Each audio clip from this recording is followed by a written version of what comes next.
Yes, good evening, everybody. Welcome back to Photography Live and Uncut. My name's Paul Griffiths. My guest this evening is Ron Clifford, a master in the Arcanum. Ron, thank you so much for joining me this evening. Oh, thanks, Paul, for having me on. It's my pleasure to be here. That's lovely. Thank you. And I've known you for a number of months, years, even when I'd first joined the Arcanum. I want to talk to you at length about the Arcanum later on, which is still going, and it's still sort of going through the stages of improving, which we love to see.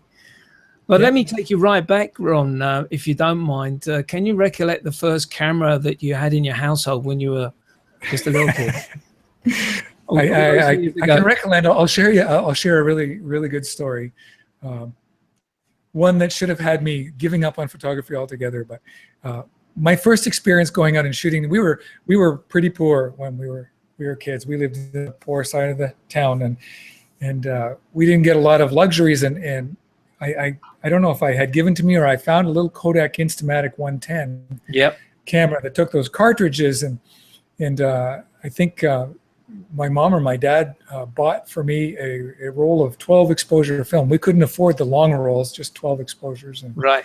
I remember getting this and putting it into the camera and thinking, you know, this is my first camera experience. And I do remember how it felt looking through the viewfinder, a little rangefinder cameras, quite small, looking at the world through a box, and how it changed the way I saw things. And I immediately went out to a park or parkette area and thought I would photograph some things. And I was immediately drawn to nature and wildlife. I'd always spent my times when I could outdoors or by myself in nature. And while I was out there, I took a couple of pictures, and I'm thinking, you know, there's 12 exposures. And I remember my dad saying, you know, there's shoot outside. You can't shoot inside without flashes. We couldn't afford flash cubes. You know, you stick on top. Yeah, the little ones in there. You have to go outside, get outside, go shoot some pictures. You've only got 12, so be careful. And so this squirrel runs out and starts jumping around. And I thought, oh, a squirrel. And I was taking a picture of the squirrel, and, you know, you advance it. Yeah. And, before I knew it, I was at the end of 12 exposures, only a few minutes later. I mean, today, 12 exposures is, for some cameras, less than a second. Exactly. That probably lasted 2 minutes for me. And I felt like, you know, I was a National Geographic photographer. I was shooting wildlife out in you know, the forest area.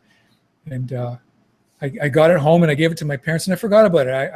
I wanted them to go and get it processed, and it probably took weeks or months for them to send it in and pay for it to get developed. And finally they gave it to me. I got it in a little thing, and the little 3.5 by 5 images, and I was excited, and I ripped it out, you know, like a kid at Christmas. I ripped open the package, and I looked at the pictures, and I was looking through, and I was wondering where my pictures were, because these were just pictures of a field with a little black dot in them. This was the squirrel, you know? And I was absolutely deflated and dejected, and that could have ended my photography career. So that was my first experience with a camera. Interesting enough, it's the first camera that I used, and it was the first time I used it was at the Monaco Grand Prix, and my friends had 72-10 zoom lenses with their Pentax and Praktica cameras, and there was my little Instamatic. I didn't miss a car. once. So great! It's so great to look back on the equipment that we started off with. Did you find that even though you had this, dare I say, trip up in your start of photography, did it deflate your interest in the subject matter, or did it sort of spur you on? Yeah, for a while, I pursued visual arts all my life. Actually, that's my background, is in drawing and painting and illustration. I didn't pick a camera back up till later in high school, when it was recommended to me to take a photography course to help fill out my art credits. I wanted as many art credits as I could get, and there was 2 more credits I didn't have, and those were in art. In photography, they counted as art credits, so I did take the course. And interestingly enough, on a borrowed camera, I put the camera in front of my eye again, and my world kind of collided. Photography with art. I couldn't reconcile my photography with my what I call real art. And that was, it took years. I loved photography, but I had photography and I had art, and I was going to be an artist. And while I became a photographer, I was even, when I first got married, I was a photographer. I was shooting weddings. I was doing retouching. retouching was something I could do because of my art skills. I was a restoration artist. I had a darkroom. I could, copy and restore old photographs using airbrushes and paintbrushes and pencils and dyes. I didn't reconcile my photography as an art form until I was in my 40s.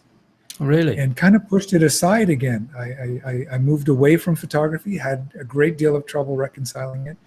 Even though my first purchased DSLR was a Nikon F2, a very good, a professional level camera and some lenses and some equipment.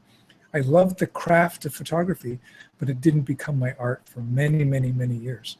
And I want to leave this with your viewers as something to think about long after the show's done, and is that if photography turns that switch on for you, if it makes you come alive, pursue it. Don't let anybody tell you it's not real art. It is as valid an art form as any drawing or painting out there.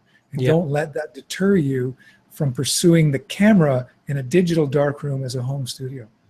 Do you think that was your particular thing then at the time, that you personally didn't recognize photography? As far as you were concerned, art was the art form of what you'd studied through?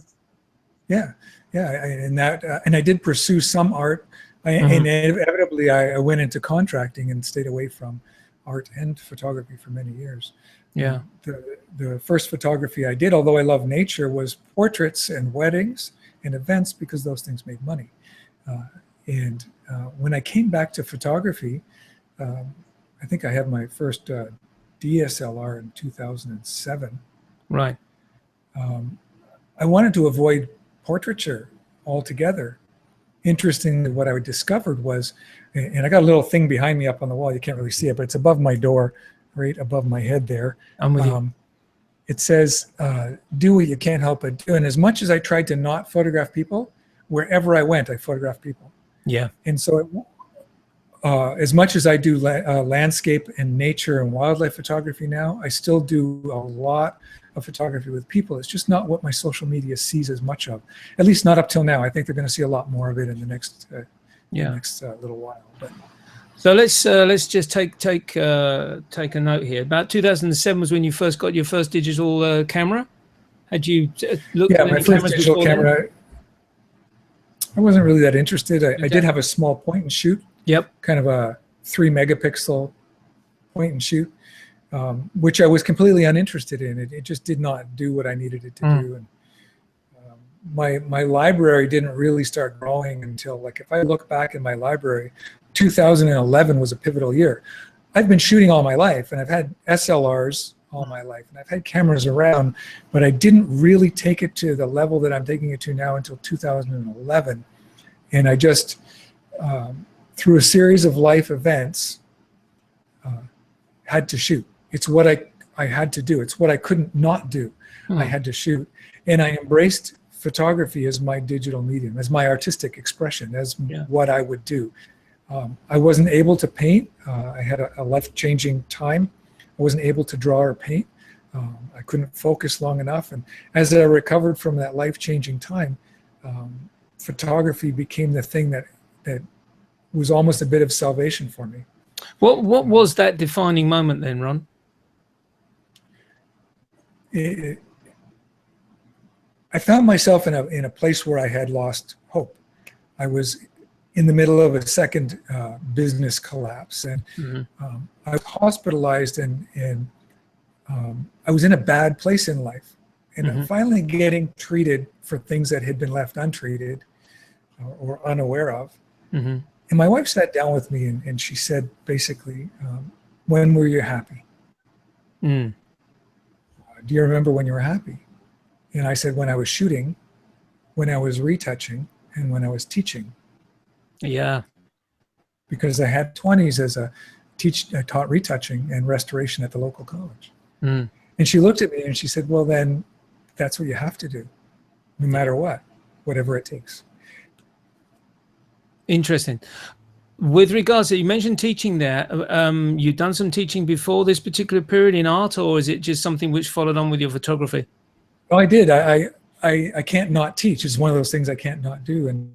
And teaching, I was always teaching, mentoring, coaching, or helping. When I was doing photo restoration and retouching, nearly immediately after I learned the craft, I was asked to take over the local college course by my mentor and instructor, who was retiring from the industry. And so in a very serendipitous event, he handed me my first real account, and then a few months later handed me the teaching position at the local college. While at the college, teachers are allowed to take courses at a free rate. You can take whatever courses you wanted. And so I continued my education in photography, and I took some portraiture, and I took some work with weddings, and I studied under a couple of good photographers. And that also began to kind of re-energize my desire for photography. But it wasn't, like I say, until years later when I went digital that I really poured myself into it. And I then think obviously around about 2007, of course, we're well into the way Photoshop and all the other programs are starting to develop for people to edit their work. 2007, Lightroom and Aperture weren't around at that stage. I think it was still basically Photoshop. And obviously, you've really decided you've got well into these programs now to learn how these programs can edit the work. Dare I use the term? You can do so much in the camera, can't you? But edit the work properly. They're my studio. They're my art canvas. Photoshop, Lightroom, and a few chosen plugins are how I become more creative. I think that was also a catalyst to my creativity, because the old way, you know, film and stuff and darkroom work, as much as I did a lot of it, I did a ton of it. It didn't spark that creative, I just have to do this artistically. Not like Ansel Adams did, or some other great photographers of the past that really embraced the digital. A real darkroom is a kind of artistic studio. I just looked at the darkroom as a tool for work. But when I went to digital, when I finally embraced the technology, I mean, I really rebelled against it for a long time. When I finally embraced the technology, and I'll give you an example of how recent that was. My first purchased Lightroom was Lightroom 4. Okay, yeah. And my first Photoshop was CS5. Okay, so they're relatively recent iterations of those programs. Yeah. Like I said, once I committed to them, I'm a kind of an obsessive guy, and I never do anything halfway, and I literally poured myself into them. You see, I look at what you were saying there, when you mentioned about Ansel Adams in particular, because he's probably one of very, very few photographers and darkroom workers. And I get the impression that Ansel Adams, although his work is, you know, superb work, I think the usage of the darkroom was the end tool to produce the product. Whereas with Photoshop and with Lightroom, you can start to develop the image more. If you get my drift in what I'm describing, the sort of the artistry comes into the work rather than getting the best out of the negative for a print. Yeah. And Ansel Adams was clearly an artist, and he used darkroom techniques to create incredible pieces of work that don't resemble the original plate or original first negative. In fact, he would often work for multiple plates or multiple negatives. But interestingly, in Photoshop, we see terms like unsharp mask, which is a darkroom term, and we see terms like dodge and burn, which were darkroom terms. Those were things that we did in the darkroom, and they were later translated to programs like Photoshop. And Photoshop obviously takes it to whole new levels. It does make you wonder when you talk about Ansel Adams, what type of work he could be producing now if he had all the tools that we have available to him and his expertise. I couldn't imagine. I'm sure he would embrace it, though. Yeah. Well, he was one of the few guys that I remember sort of saying that the people one day are going to take a photograph and they're going to work it on the computer. They're not going to have a darkroom. He's quite a forethought and forethinking type person. He was quite amazing. It's interesting, just passing in a comment here. A lot of my guests have been involved with music and have had another interest. And yours has been art and photography. Was there any musical interest as well yourself? Were you ever tempted on that side? Yeah, I play the guitar, not anymore. But I did play the guitar. And at certain times in my life, I played more guitar than I did anything else. But like anything, guitar, you get to a level where you're all in or you're not. Yeah. I'm not really good at halfway. And when I looked at my life, and this was around maybe, probably after the first year Google Plus was on the scene, I looked at a number of things in my life and I said, if I'm going to get as good as I can be, I have to let some things go. Yeah. And that's a hard truth for a lot of people. Some people can maintain hobbies. Some people can do their other things like, be musical or play guitar or learn. But I'm really an all-in kind of guy. And in order to be the best photographer I could be, some things had to be let go. Yeah. And one of those things was the guitar. I used to play with worship team at church, and I used to practice on my own. I used to really enjoy some time with the guitar. And to be quite honest, there are very few times that I miss it because my passion for my moving into the artistic side of my photography has risen up so high. I enjoy listening to it. I love other people's art and music, and I can be around it. I mean, I'll be going down to the Jazz Fest on the weekend, and music's a big part of my life, but I don't miss having to play it. I don't have to play it. Yeah. Interesting, because I was talking to a friend of mine yesterday, and he's a guitarist and plays regularly, and he went to a seminar once, and the guitarist stood up and basically, and loads of people were there, and he said, "I'm just like you," and they all said, "No, there's no way. You're just a fantastic guitar player." And he said, "The difference between me and you," he said, "that I will practice my scales and my I don't know the terms, but he would practice those things day in, day out." And he pointed a couple of guys and said, "What's the first thing you do when you pick up your guitar?" He'd play a tune, his favorite song. And he said, "That's not practicing. You've got to go back and then do your riffs." And it's interesting because I tried to put it into terms. I used to play a lot of golf. You go down to the driving range and you practice particular clubs and work on your game from that route. And the same applies really to photography. You've got to continuously practice not only the art of taking the photograph, but the art of producing your work on a computer. Yeah. I tell people that I mentor often that I am often asked, how do I get to the next level? It's probably the number one question I get besides how do I make money with this? Yeah, exactly. How do I make money being the first? Second one is, how do I get to my next level? Which should really be the first question, not the second. Exactly, yeah. And my answer is always the same. You have to do the work of doing the work. A lot of us consume a great deal of information. It's at our fingertips. I'm looking at the number of tabs I have open here on my laptop. And no word of a lie, right now on this version here, I've probably got 15 tabs open. And that's, on average what I'll have open at any one time. And there's a lot of information in all those tabs. Some of them are educational, some of them are promotional, some of them are learning, some of them are business. We are barraged with information. And I think the difference between great photographers today and photographers who are always trying to get to the next level is the work. It's not the videos, it's not the subscriptions, and it's not the consuming of material and tutorials and blogs. It's in shooting. It's literally in how many frames did you shoot last month? Yeah.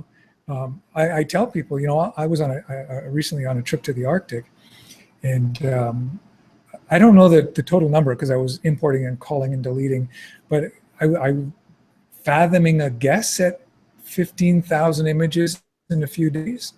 Wow. How often is the camera in front of your face? And when it's in front of your face, are you thinking or are you just shooting? Yeah. Are you connecting that analytical side of your brain with the artist and putting them together? Because that's when you learn. That's when you grow.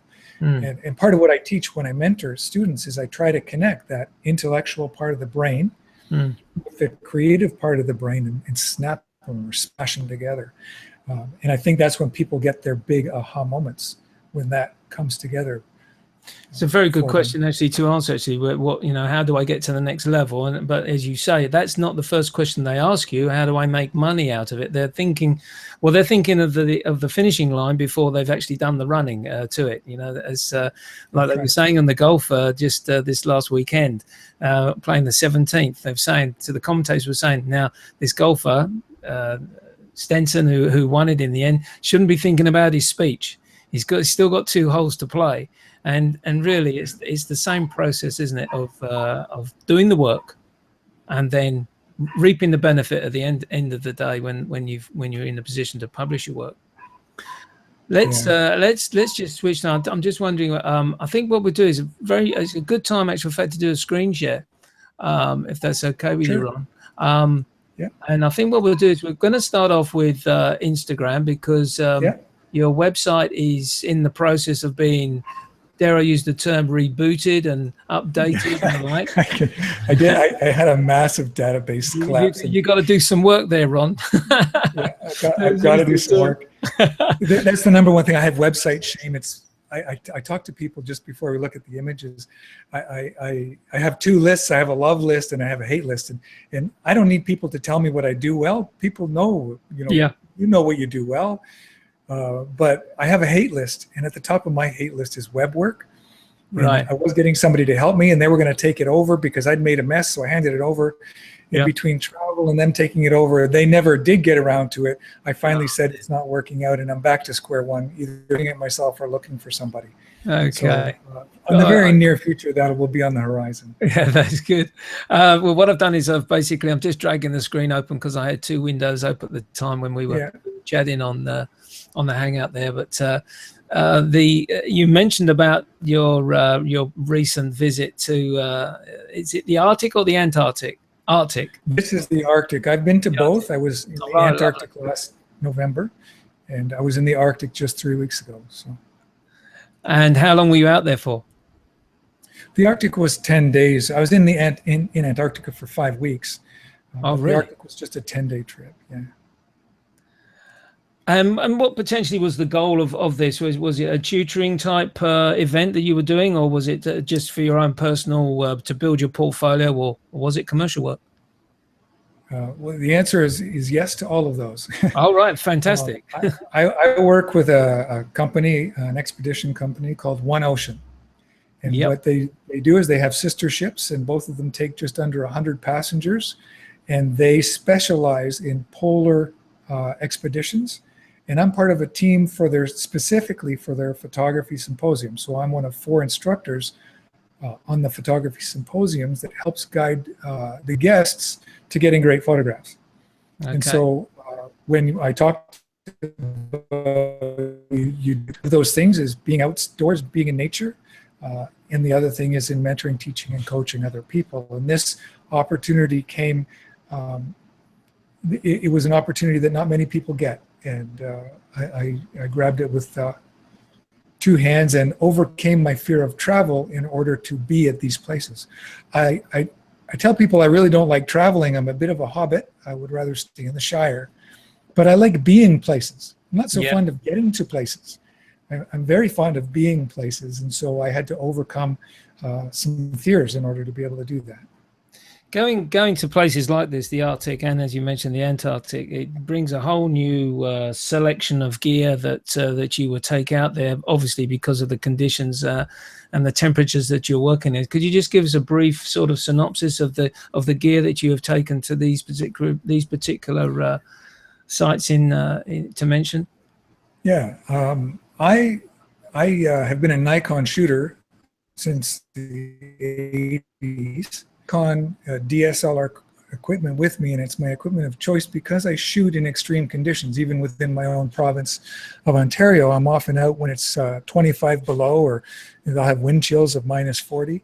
Mm-hmm. And a lot of equipment, especially that relies on electronics, isn't trustworthy in really cold temperatures. And I trust and have had great success using my Nikon equipment in extreme conditions. I have images of my camera literally growing frost after taking a series of popular images, ones that became kind of signature images for me. In the Arctic and Antarctic, because I go to both areas during their summer, it's never extremely cold. But Right. it's often, we're in zodiacs, we can be splashed by waves. And my favorite camera is my D750 right now. Okay. Couple that with a couple of good lenses. I have a 16-35 and an 80-400 that I use almost exclusively while I'm out shooting. Those are weather sealed lenses. Yeah. It's a weather sealed camera. And although I wouldn't stick it out in the pouring rain, it has served me remarkably well. You haven't had any. Sorry, Ron. You haven't had any failures like battery loss of power, you know, of that nature. No, batteries when it gets really cold have shorter lifespans, so Yep. you just pop them out quicker and keep one or two in your pocket at all times. But I've shot it alongside other shooters like Sony and Fuji shooters that are having real trouble with their batteries keeping up with some of the extreme temperatures I go to. And so, interestingly, on the ships, 90% of the passengers in photography symposiums today in extreme conditions are still shooting either Nikon or Canon. Yep. Whereas you see a lot of landscape photographers that are converting over to the mirrorless systems. I think they're amazing. I'm not to the place yet where I'm going to trust them in extreme conditions. Yeah, no. Yeah, I agree. That could be just a feeling. I don't have proof of it, but looking at how I shoot, I trust my Nikon equipment. And I think at the end of the day, this is what it's all about. When you choose a camera for the type of work that you want to do and the type of experiences that you're going to have. And also at the end of the day, that the camera feels comfortable in the hand and that you can get to every possible niche of menu at a snap of a finger to bring a term. And I think that's one thing which people forget when they're choosing a camera. They say, oh, I'm going to buy a 750 because Ron Clifford's got a 750, or I'm going to buy a Fuji X Pro 1 because Paul Griffiths has got a Fuji X Pro 1, but they don't take into consideration whether that camera is going to suit them. That's right. It's really important for somebody considering moving towards professional equipment to put it in their hands before they make a purchase. Exactly right. It really, really matters. I shoot alongside two pro photographers, or I did on this last trip, that one uses Nikon, Nikon ambassador, Daisy Ghilardini, a world-renowned wildlife photographer. Yeah. And alongside Gerhard Swanepoel, Guts Swanepoel, who's a world-renowned bird photographer, wildlife photographer. Both of them are highly accomplished photographers. Guts was shooting Canon because, quite frankly, it's a better bird camera. If you're going to shoot birds as your primary thing, maybe the D5 now. I mean, the D5 is shooting 14 frames a second. It's got better autofocus now. Maybe it's going to keep up. But up until the D5 was released, I wouldn't have thought twice of investing wholeheartedly in a Canon. Their Nikon, because of their frame rate and their fast ability to capture autofocus. Yeah. Whereas nature and wildlife general photography, I think, has been the realm of the Nikon. Yeah. Interesting comment you make, actually, because I remember when Scott Kelby switched from Nikon to, or we say Nikon over here, to Canon. That was the main reason that he switched to Canon, because the autofocus was, he considered, a hell of a lot quicker and sharper for his football photography, American football photography. Yeah. I'm just, and that made sense. It made total sense for him to do that. Sorry, go ahead. I just switched over to your Flickr site, and even though, as you made a point, these are images from some time ago, and probably 4 or 5 years ago, I think it just basically shows the fantastic work that you've produced in the fine art form, nature, and some of the landscape and cityscapes as we're looking at this one flicking through. Just superb work, and also the addition of the work that you've obviously done in Photoshop and Lightroom after the image has been taken.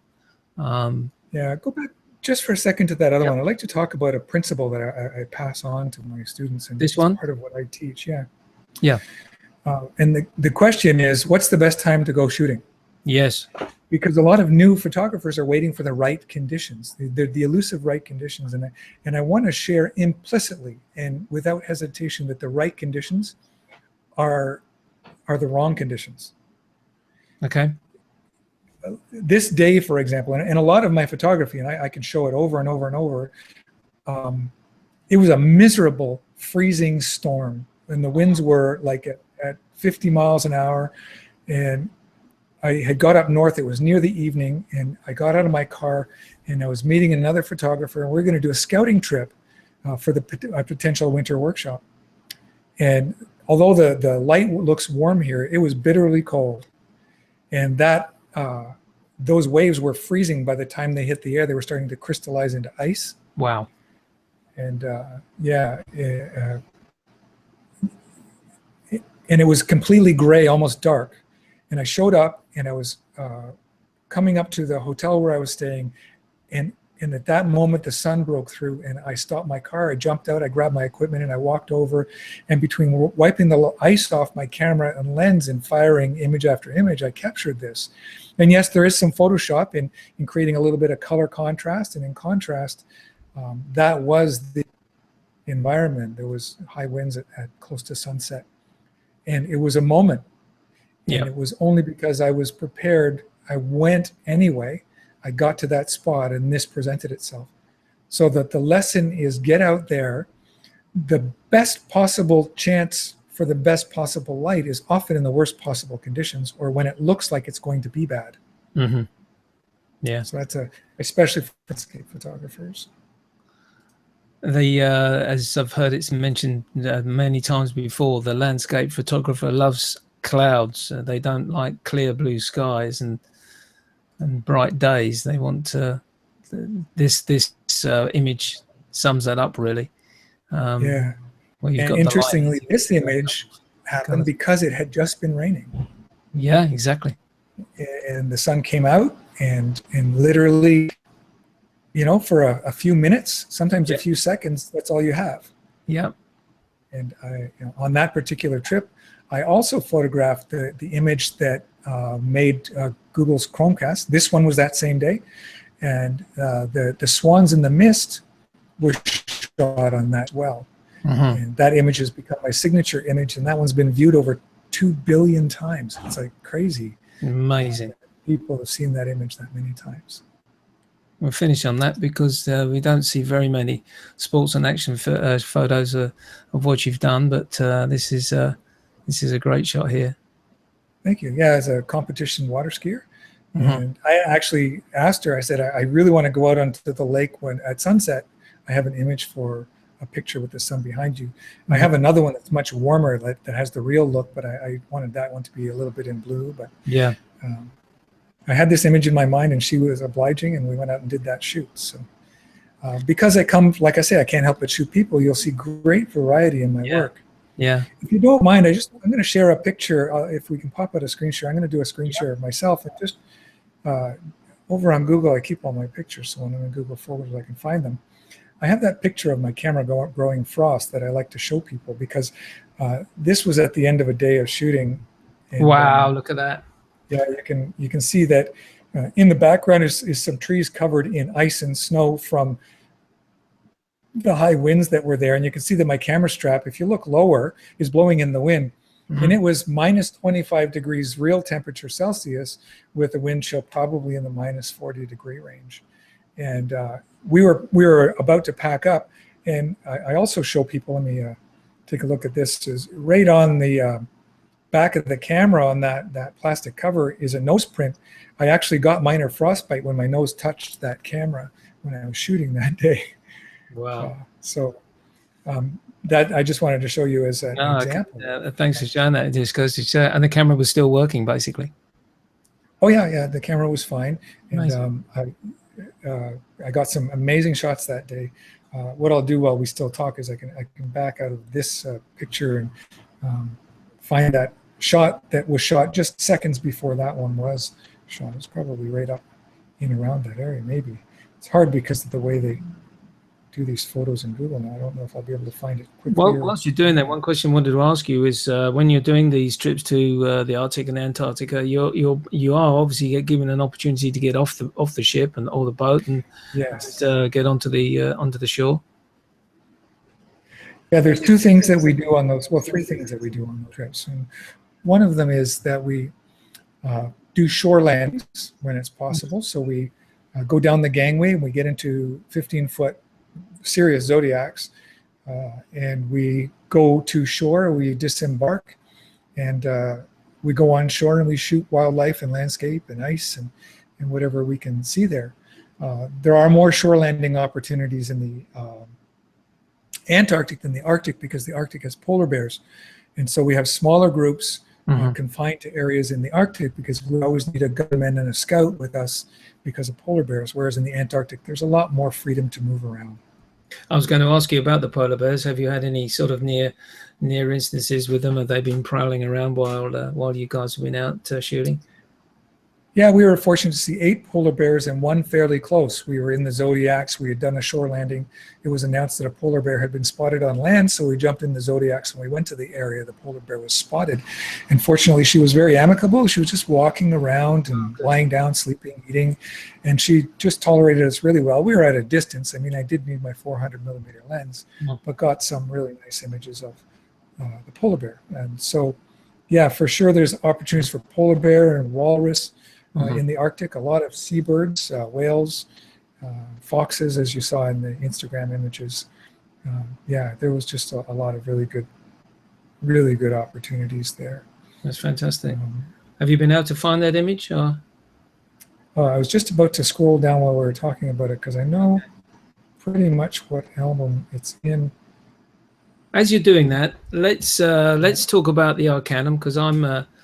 Everyone knows I'm involved with Sphere 2, going through that one steadily but surely. I think it's about the best way to put it, because I am still busy with my normal day-to-day job.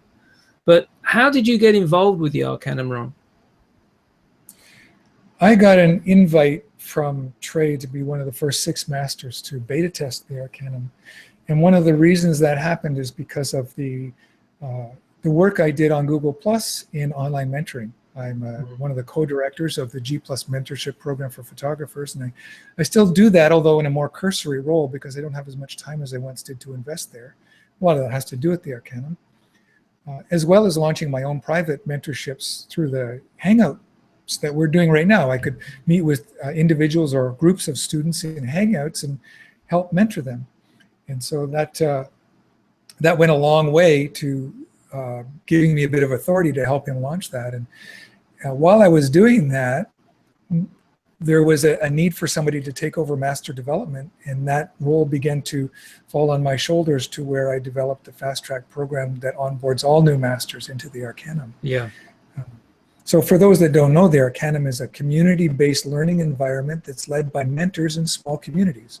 And so you can get connected to a mentor, a specialist in an area of photography, in a small online community where there are assignments to level up in. You know this, and I'm not sure how many of your viewers know, but I think community-based mentor-led learning is ideal for a very large number of serious photography enthusiasts and professionals. I think it's an incredible way to learn and connect with a photographer that can pass on knowledge you couldn't get in any other form. I couldn't agree more with you. I in actual fact have gone on record. I think I learned more in the first cohort with Valerie Jardin, with the street photography cohort. I learned more in the first week than I had done in 5 years of being a member of a camera club.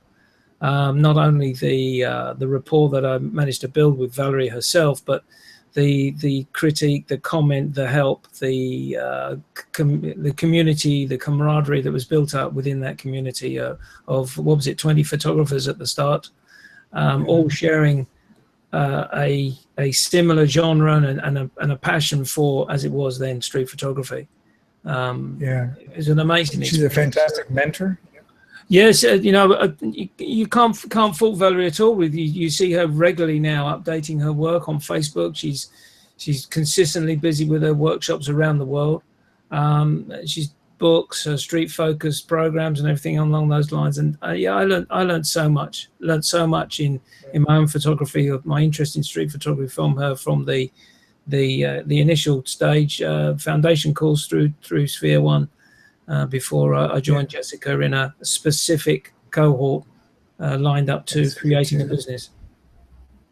Yeah, so my involvement with the Arcanum right now is running cohorts. I have a foundation cohort where everybody who first joins gets to join a foundation cohort and get a bit of the culture. And then there's spheres above that. So I do a Sphere 2 landscape mastery cohort, and I have over 20 active members there. And this is the second run through of that program, and I'm introducing it again to even more people. So I'm adding about 10 more. That particular cohort, that Sphere 2, I can't say enough about it.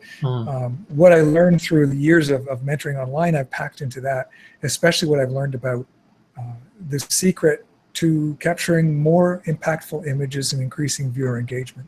And then I have a Sphere 3, which is more like Jessica Lark's, but in a smaller scale. I have 6 apprentices, and we work through Google Hangouts and shared docs on a document of goals based on where a person is in their photographic journey. And some people, it's the work, like actually getting out and shooting. And for some people, it's developing a marketing plan. And for other people, it's their website presence. Yep. I really do get those 2 questions a lot. How do I make money at this? And I'm no expert, but I can offer a lot of ideas about what I think about the industry and its present state and where opportunities are opening up. Because while some opportunities we know are closing for photographers, it's like any industry, there are other opportunities for creative people to invest in. For example, online education. It's a booming industry. It's an incredible industry to be involved in. And if you can embrace the technology, maybe that's a good path for you. Yeah, exactly. If that's your particular bent in life, is to teach.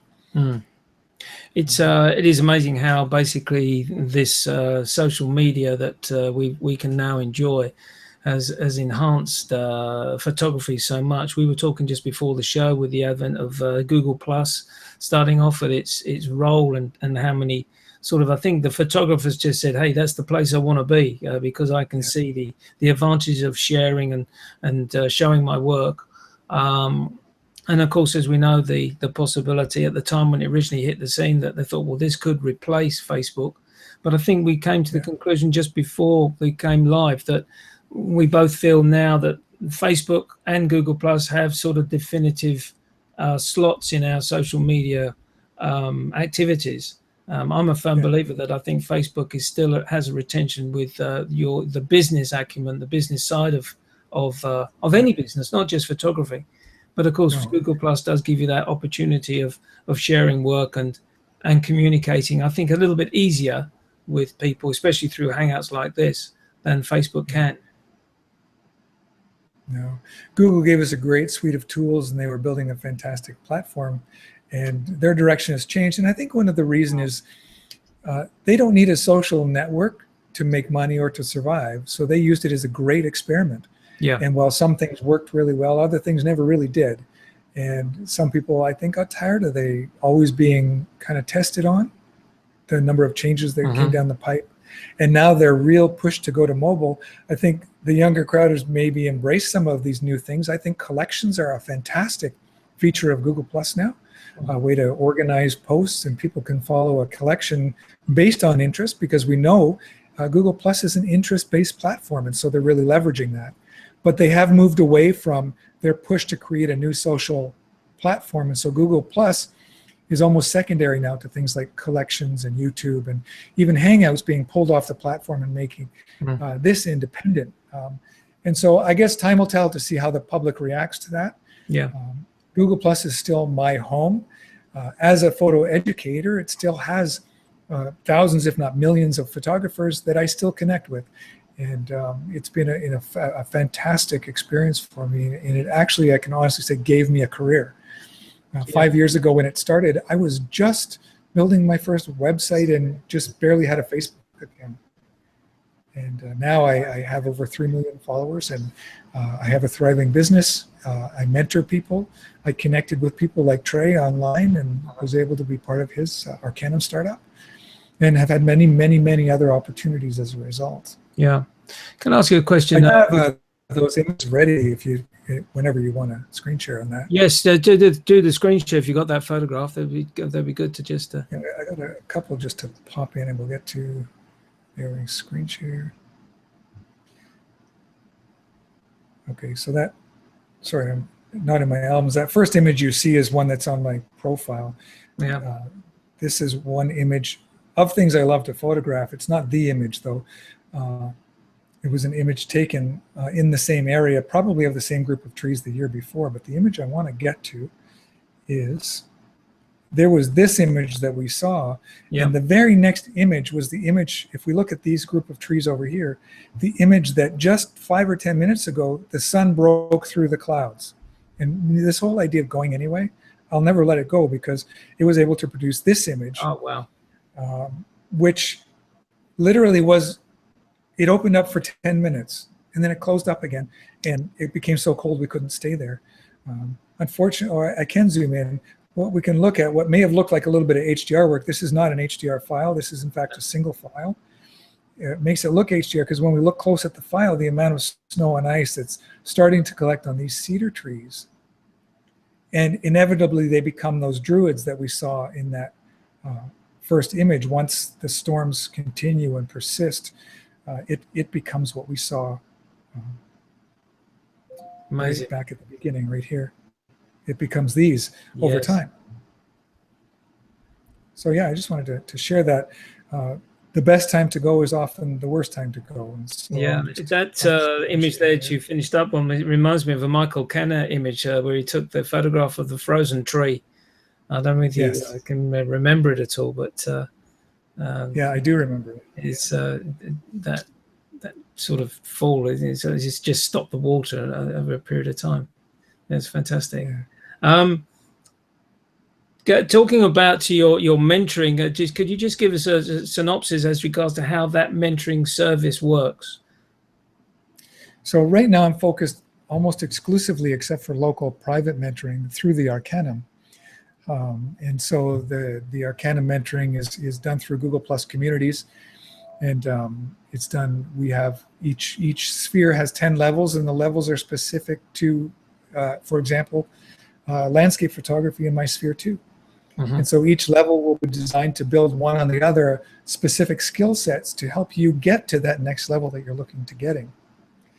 And like I mentioned before, I believe that the most important thing that a person can do to get to their next level is to do the work, is to have the camera in front of their face. But not just that. It's never just that, although it's mostly that. It has to do with also having the right guidance. This is why coaching and mentoring for industry and business is so popular. That's why coaching for executives is so important, because we need somebody from the outside to help us see roadblocks and blind spots on our own journey, because often we're completely oblivious to what we don't know. We don't know what we don't know. And when we have a coach or a guide who has experience and is skilled at doing that, they can fix more just by helping, gently nudge us one way or another by observation and recommendation. They could do more in a couple of sessions than we could learn in a year on our own. Yeah. And you've experienced that yourself. Yeah, exactly. And also, I always go back to my golfing days when I used to teach golf. It's exactly the same thing. Someone would come to you, want to go through, and they'd hit the few balls, and you say, well, yeah, okay, you're hitting that fine, but let's take a club which you're not hitting the ball so well with, and let's find out the error that you've that's creeped into your game that gives you that extra one or two shots improvement on your game. It's so important to have an independent coach outside of it. You can't coach yourself. You can't coach yourself photography, or yes, you can critique your work to a degree, but I think you need someone outside of it and say, hey, you've done a hell of a lot better work than this when I've seen your work before. And the other thing is, because you're connected to a community of people, of like-minded people going through the same thing, you get fantastic community feedback. So if I have 20 other students, we call them apprentices in the Arcanum because we're working off that old master-apprentice model. But if I have 20 other students and they're all giving constructive feedback, ultimately the veto lies with the mentor, the master, the lead of the community. But the apprentices are encouraged to give each other feedback. And so the learning curve is highly accelerated. Yeah, and I've seen it do just phenomenal things. I would just like to reiterate that, because that is one of the things which I found. I think when we all sort of signed up to Valerie's invitation, I think a lot of the guys in the group thought that they were going to have Valerie available at every given minute, 5 minute, 10 minutes of the day. And I don't think they realized the value of being able to talk to other apprentices within the group and saying, hey, what do you think of this? And getting that sort of feedback. and invariably sometimes their comments were just as valuable as what Valerie was saying. Of course, Valerie's was the cherry on the cake. You know, when you bring your 4 or 5 images to the level for your critique, and that was amazing, really, that simplicity of build on the Arcanum, on the cohort was brought into the way the cohort ran. It was a very, very important part of the success, in my book, of the Arcanum. And let's hope that it basically carries on and the investment comes in, which is what the Arcanum does need now to take it on to its it does need to move to its next level. We've established that we can create a platform that works. There's some tweaks that are needed, but my sincere hope is that coming in through the fall and into the winter is that we have a great marketing push. We already know that we can onboard masters. There's some skilled masters waiting in the wings, highly skilled masters, for us to do that bit of a revamp, to create a new marketing push, and even a kind of a new fresh look on the website. So. And what's the situation with Path of the Protege, the area of the Arcanum that you built to bring in apprentices that are qualified through the levels and the spheres to wanting to be masters? Yeah, there's 2 ways to become a master in the Arcanum. Both ways require you to be invited or recommended. One is to be a professional in the industry already and be invited by being recommended by other photographers. And then the other way, ultimately, in the master-apprentice relationship, is when somebody's in the program and they develop a level of proficiency and demonstrate skill for mentoring, they enter what we call the Path of the Protege, where they can be brought forward and have their mentor brought to a level that they can take on their own students at that point. Right now, all master development is on hold, including the Path of the Protege. The Path of the Protege, though, is being rewritten in the background. And when things do begin to move forward, there's a lot of things already waiting just to be rolled out. It's going to be a fantastic way. Like I say, ultimately, the best masters are the ones that have mentored, are being mentored. And we're discovering that. We have masters that were once students, like Scott Norris and others, that make phenomenal, I think, just doing a great job at running their foundation cohorts and really contributing to the work and skill of other photographers because they've been through it. They know what it's like to be on the other side of that seat. Yeah, that's a very good point. I look forward to that Path of Protege rolling out again, because I had started it. I think I was into the 3rd level and it was curtailed. Yeah, which was got understandable. Kind of put on hold. Yeah. We come to that point of the show, Ron. I'm going to put you on the spot now. Okay. Who's your favorite photographer? Who's my favorite photographer? I don't know if I can say one. Two reasons for that. Through my life, I've never really followed trends or people. I mean, I can rhyme off people like Ansel Adams. Of course, the work is phenomenal. I love his landscape work. I don't try to emulate it. It doesn't influence my work that much. His work ethic does. I love photographers like Karen Hutton. I say Karen Hutton because on the world stage she's a little less well known, but to G+ people she's a legend. Yeah, she's definitely someone I would call a good friend, and also someone I would look up to, who pushes into their work with all their heart and all their creativity. And so she lives her life as her art. That's one of her mottos, and she is a big influence in my own artistic journey. Yeah. So I would say also people like I mentioned Daisy Ghilardini, who on social media isn't quite as popular and doesn't really do anything with G+, but her work ethic as a wildlife photographer is unmatched. She's exceptionally dedicated and highly focused, and I look to her also as a mentor. Yeah. So yeah, there's a few names, but I really don't have. I couldn't agree more with you. Karen Hutton's work, quite an amazing photographer, and I love listening to Karen talking about when she's done presentations herself, talking about her photography, talking about getting out there and looking at the images, and she's it's such an interesting character to watch, and a live wire. I really find that she's contagious, and yeah, very her passion is what she's doing now. She's living her passion. Right. Exactly. So you say you're not influenced by anyone, and I can understand that. But is there someone that you would say has been your inspiration in your work?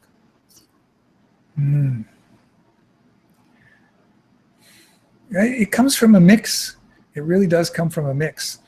I'm a bit of a color junkie. I love color, and it's odd because I do my polar trips, which tend to really have a very limited color palette. Some of them are quite colorful, but I can't say that there's one in particular person that influences my editing choices. I think it comes from me being a painter and a watercolorist, and so I take that sensibility with me. My good friend David McEwen is a watercolor painter. He also works with One Ocean, and he's got an incredible sense of color and design, and I'd like to think he influences me. But we've known each other our entire lives, and so we were in art school together. And I would think probably more than photographers, artists influence my work. People like Claude Monet, influence my work, and Vincent van Gogh influences me as well in his vision, and maybe not directly my work itself, but impressionist artists, including our very own, like in Canada, we have the Group of Seven, which are very well known in Canada and less so worldwide, but they're incredible impressionistic landscape artists. Definitely strongly influence my own personal vision. That's lovely. Ron, thank you so much for joining me this evening. It's been really a great pleasure to talk to you and listening to how you started off in your photographic career and building it on from art. And I love the story how you first started off with a camera, the Instamatic 110, taking the photographs of the squirrels. That's a tremendous story. And there you go. What you can develop from such a, dare I use the term in inverted commas, poor start to create a fantastic work that you do now. It's been a pleasure to talk to you, and looking forward to keeping in touch and continuing on with the Arcanum and things that go along on with that nature. And it's really good news to hear that things are still in the process of building with the Arcanum. It's not sort of going to slowly die away. I'm pleased that things are going to be moving on forward. Every startup has rises and falls, and this one's no different. And we go through phases, and we're in a holding pattern. We've developed a great platform, and now we're waiting for that next push to take it to the next level. I'd like to thank you for having me on your program. I really enjoy the ability to reach out through the Hangout platform and through YouTube. So thanks for having me. No problem at all. Thank you, Ron. So anyway, folks, that was Ron Clifford. And I'd just like to say, well, you know what I'm going to say next, don't you? If you're going out shooting this weekend, why not leave your camera bag at home? All the best to you. Bye for now.